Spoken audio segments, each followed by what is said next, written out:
Hi dear students, ఈరోజు 10వ తరగతి తెలుగు వాచకంలో ఒక పాఠ్యాంశం గురించి తెలుసుకుందాము. ఇక్కడ ఈ అట్ట పైన సింగిడి 2 తెలుగు వాచకం 10వ తరగతి ప్రథమ భాష అనేది ఉంది కదా. ఇందులో మొదటి పాఠం అయితే ఏమేమి ఉన్నాయో ఒకసారి చూసి, ఎన్ని పాఠాలు ఉన్నాయి అనేది ఒకసారి చూసి మరి పాఠ్యాంశం గురించి తెలుసుకుందాం. ఇక్కడ 1 నుండి 12 వరకు పాఠాలు ఉన్నాయి. డియర్ స్టూడెంట్స్, తప్పకుండా వినండి, మధ్యలో స్కిప్ చేయకుండా ఎండ్ వరకు మాత్రము వినండి. మీకు కనుక ఉపయోగపడితే నలుగురికి షేర్ చేయండి. క్రమ సంఖ్య మొత్తము దానశీలము భూమిక వరకు 12 పాఠాలు అయితే ఉన్నాయి. ఇందులో ఒక పాఠం గురించి నేర్చుకుందాం. దానశీలము మరి కవి రచయిత బమ్మెర పోతన. ఇతివృత్తము వచ్చేసి దానగుణం. ప్రక్రియ అనేది ప్రాచీన పద్యం నుండి అయితే తీసుకోబడింది. ఇందులో దానశీలము అంటే పాఠం పేరు దానశీలము. ఇక్కడ దానశీలము, దాన అంటే దానం చేసేవారు, శీలము అంటే గుణము, అంటే దానం చేసేటువంటి గుణము అన్నమాట. ఇక్కడ రచయిత బమ్మెర పోతన. దానశీలం యొక్క రచయిత ఎవరండి అంటే బమ్మెర పోతన. దానశీలము. ఇక్కడ చదవండి, ఆలోచించి చెప్పండి అని ఉంది కదా. కర్ణుని పూజా మందిరంలో సూర్యుడు ప్రత్యక్షమై కర్ణునితో ఇట్లా అన్నాడు. ఎవరు ప్రత్యక్షమయ్యారు అని అంటే చదవండి, ఆలోచించి చెప్పండి. కర్ణుని పూజా మందిరంలో సూర్యుడు ప్రత్యక్షమై కర్ణునితో ఇట్లా అన్నాడు. ఎవరితో? కర్ణునితో. ఇక్కడ సూర్యుడు పుత్ర కర్ణ, బ్రాహ్మణ వేషంలో వచ్చి ఇంద్రుడు నీ యొక్క కవచ కుండలాలను దానంగా అడుగుతాడు. వాటిని దానం చేస్తే నీ ప్రాణానికే ముప్పు వస్తుంది నాయనా, జాగ్రత్త అని సూర్యుడు అన్నాడు. ఎవరితోటి అంటే కర్ణునితోటి. సూర్యుడు కర్ణునితోటి అన్నాడు. పుత్ర కర్ణ, బ్రాహ్మణ వేషంలో వచ్చి ఇంద్రుడు నీ కవచ కుండలాలను దానంగా అడుగుతాడు. వాటిని దానం చేస్తే నీ ప్రాణానికే ముప్పు వస్తుంది నాయనా, జాగ్రత్త అని సూర్యుడు కర్ణునితో అనడం జరిగింది. ఇక కర్ణుడు ఏమంటున్నాడంటే తండ్రి, ఇంద్రుడంతటి వాడు రూపం మార్చుకొని దేహి అని నా దగ్గరకు వస్తే ఎట్లా కాదంటాను? ఈ శరీరం శాశ్వతం కాదు కదా. ఎటువంటి ఆపద వచ్చినా సరే నేను కాదనను. మరి నాపై మీకున్న వాత్సల్యానికి సంతోషిస్తా అని, కానీ నన్ను వారించకండి అని కర్ణుడు సూర్యునితోటి అనడం జరిగింది. ఇంద్రుడంతటి వాడు రూపం మార్చుకొని వచ్చి దేహి అని నా దగ్గరకు వస్తే ఎట్లా కాదంటాను? ఇంద్రుడంతటి వాడు రూపం మార్చుకొని వస్తే, దేహి అని నా దగ్గరకు వస్తే ఎట్లా కాదంటాను? ఈ శరీరం శాశ్వతం కాదు. ఎటువంటి ఆపద వచ్చినా సరే నేను కాదనను. నాపై మీకున్న వాత్సల్యానికి సంతోషిస్తా. అంటే నాపై మీకు ఉన్నటువంటి ప్రేమకు నేను సంతోషిస్తాను, కానీ నన్ను వారించకండి అని ఇక్కడ కర్ణుడు మరి సూర్యునితోటి అనడం జరిగింది. అన్నాడు. ఇక ప్రశ్నలు ఏమని ఉన్నాయంటే, సూర్యుడు కర్ణుని దానం చేయకుండా ఆపడానికి గల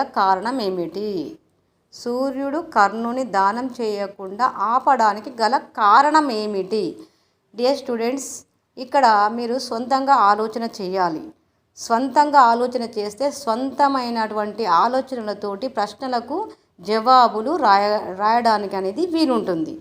ఎక్కడో చూసి వచ్చినటువంటి జవాబును కాదు. ఇక్కడ ఇక్కడ చదవండి, ఆలోచించి చెప్పండి అనేది ఉన్నది కాబట్టి సూర్యుడు ఏమన్నాడు, కర్ణుడు ఏమన్నాడు అది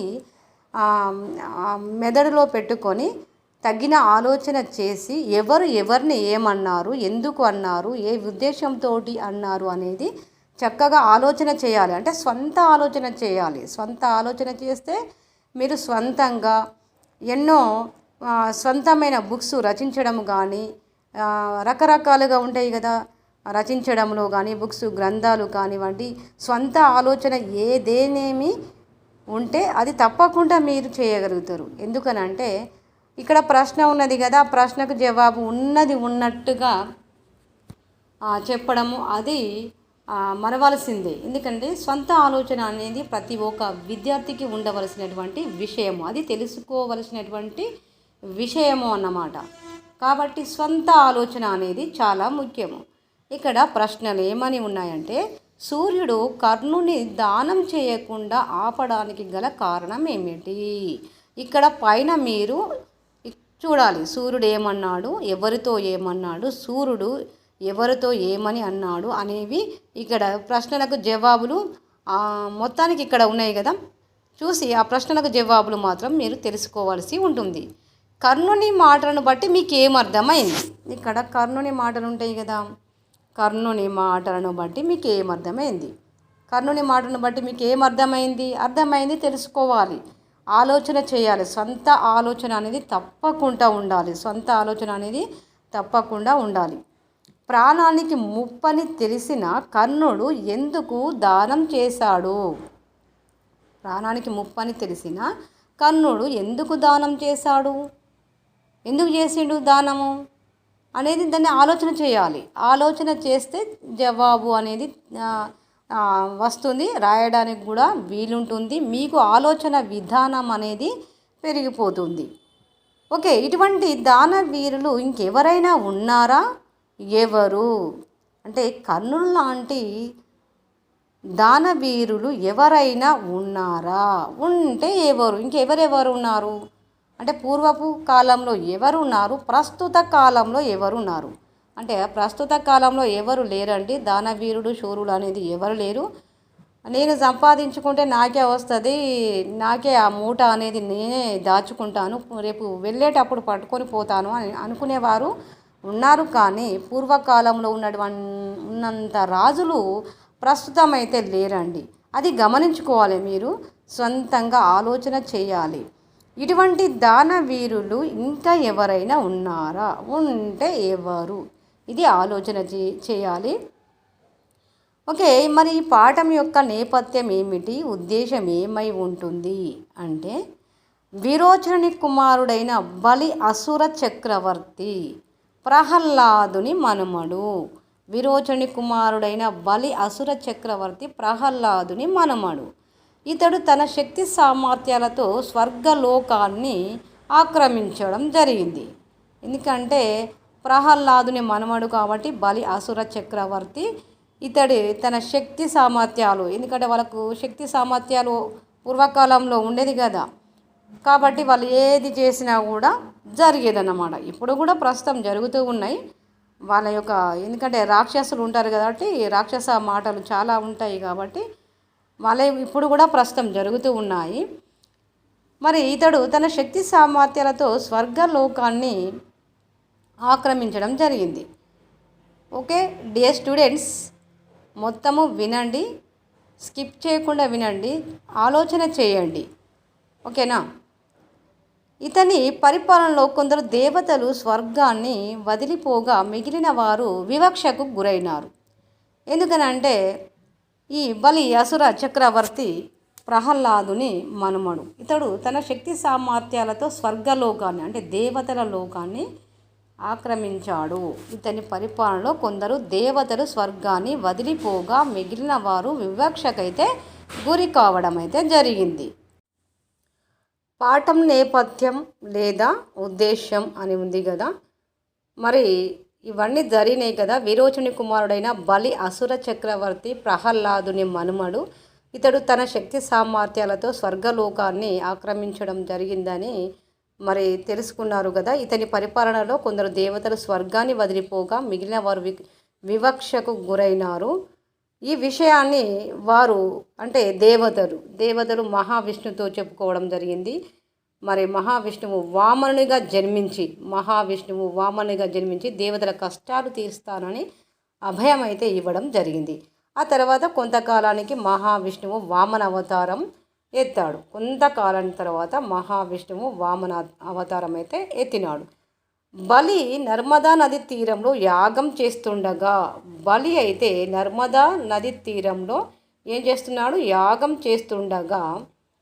చేస్తుండగా వామనుడు వెళ్ళి తన 3 అడుగుల నేల కావాలని కోరగా తాను ఇస్తానని బలి మాట ఇవ్వడం అయితే జరిగింది. అక్కడ వామనుడు వెళ్ళి ఈ యాగం చేస్తున్నటువంటి బలి నర్మదా నది తీరంలో యాగం చేస్తున్నటువంటి అతన్ని వామనుడు వెళ్ళి తన 3 అడుగుల నేల కావాలని కోరాడు. 3 అడుగుల నేల కావాలని కోరడం అయితే జరిగింది.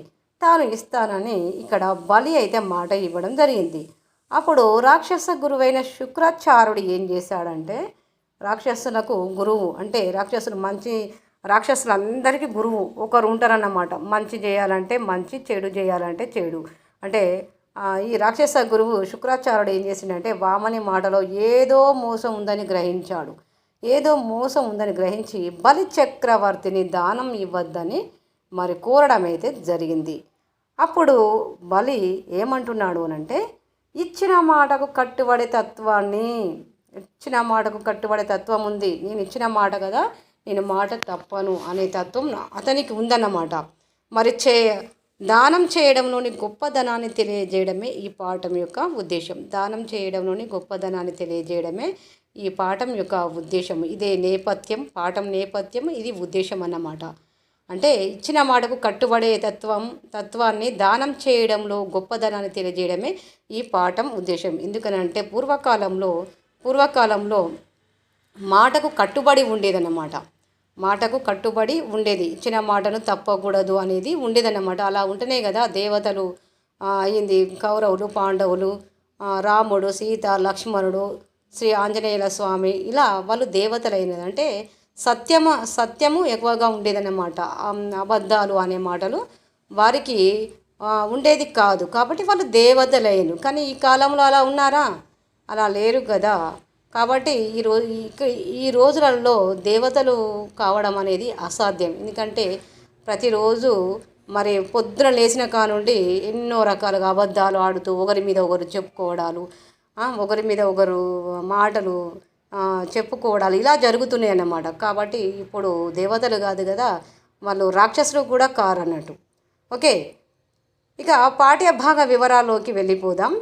ఈ పాఠ్య భాగం పురాణ ప్రక్రియకు చెందినది. పురాణం అంటే పాతదైనను కొత్తగా భాషించేది. పురాణం అంటే మన పూర్వీకులు ఎవరైనా ఏదైనా చెప్తే పురాణం చెప్పకండి అని అంటారు కదా. పురాణం అంటే పాతదైనది కొత్తగా భాషించేటువంటి దానిని పురాణం అని అంటారు. మరి ఈ పురాణాలు ఎన్ని ఉన్నాయంటే 18 ఉన్నాయన్నమాట. పురాణాలు 18. ఇవైనా కూడా సంస్కృతంలో ఉన్నాయి. సంస్కృతంలో ఉన్న వాటిని వ్యాసుడు తెలుగులోకి రాశాడు. వీటిని సంస్కృతంలో వ్యాసుడు రాశాడు. 18 వీటిని సంస్కృతంలో వ్యాసుడు రాశాడు, తెలుగులో ఉన్న వాటిని. ఇందులో భాగవత పురాణం ఒకటి. భాగవత పురాణం అనేది ఒకటి ఉంది. మరి భాగవతాన్ని పోతన తెలుగులోకి అనువదించడం జరిగింది. భాగవతాన్ని పోతన తెలుగులోకి అనువదించాడు. అంటే సంస్కృతంలో ఉన్న వాటిని తెలుగులో ఉన్న వాటిని సంస్కృతంలోకి మార్చడం అనేది జరిగిందన్నట్టు. ప్రస్తుత పాఠ్య భాగం మహాభాగవతం 8వ స్కందంలోని వామన చరిత్రలోనిది. అంటే ప్రస్తుత పాఠ్య భాగం దేని నుండి తీసుకోబడిందంటే శ్రీ మహాభాగవతం 8వ స్కందంలోని వామన చరిత్రలోనిది. అంటే స్కందాలు అంటే వ్యాసుడు రాసినటువంటి అష్టాదశలో ఉన్నటువంటి 8వ స్కందం అన్నమాట. ఆ స్కందం నుండి తీసుకోవడం జరిగింది. 18 పురాణాలలో అన్ని స్కందాలు ఉంటాయి అన్నమాట. ఒక్కొక్క దానికి ఒక్కొక్క స్కందం అనేది ఉంటుంది. పురాణాలు ఒక్కొక్క దానికి ఒక్కొక్క పురాణం, అలాంటివి 18 పురాణాలు ఉన్నాయన్నమాట. ఓకే, ఇప్పుడు కవి పరిచయం చూద్దాం. పోతన జనగామ జిల్లా బొమ్మెర గ్రామ నివాసి. తల్లి లక్కమాంబ, తండ్రి కేసన. మరియు పోతన సహజ పండితుడని కూడా ప్రసిద్ధి. పోతన ఏ జిల్లాకు చెందాడంటే జనగామ జిల్లా బమ్మర గ్రామ నివాసి. జనగామ జిల్లా బమ్మర గ్రామ నివాసి. తల్లి లక్కవమ్మ, తండ్రి కేసన. పోతన సహజ పండితుడు. అంటే సహజ పండితుడు అని ఎట్లా తెలుస్తుంది అని అంటే అతడు ఎవరివో రచనలు చూసి కానీ ఎవరివో పుస్తకాలు చదివి కానీ కాలేదు. ఎందుకంటే తన స్వంతమైన ఆలోచనతోటి అతడు స్వంత ఆలోచనతోటి రచనలు చేయడము, పాఠ్యాంశాలను రచించడము, గ్రంథాలను రచించడము ఇలా చేశాడు కాబట్టి సహజ పండితుడుగా అనే పేరు మాత్రము మరి బమ్మెర పోతనకు రావడం అయితే జరిగింది. అందుకే పోతన సహజ పండితుడని ప్రసిద్ధి వచ్చిందనమాట. ఇక్కడ మానవ మాతృలైన రాజులకు తన గ్రంథాన్ని అంకితం చెయ్యనని భగవంతుడిచ్చిన కవితా కళను భగవంతునికే అంకితం చేస్తానని చెప్పి తన భాగవత పురాణాన్ని శ్రీరామచంద్రునికే అంకితం చేశాడు. చూసారా ఇక్కడ?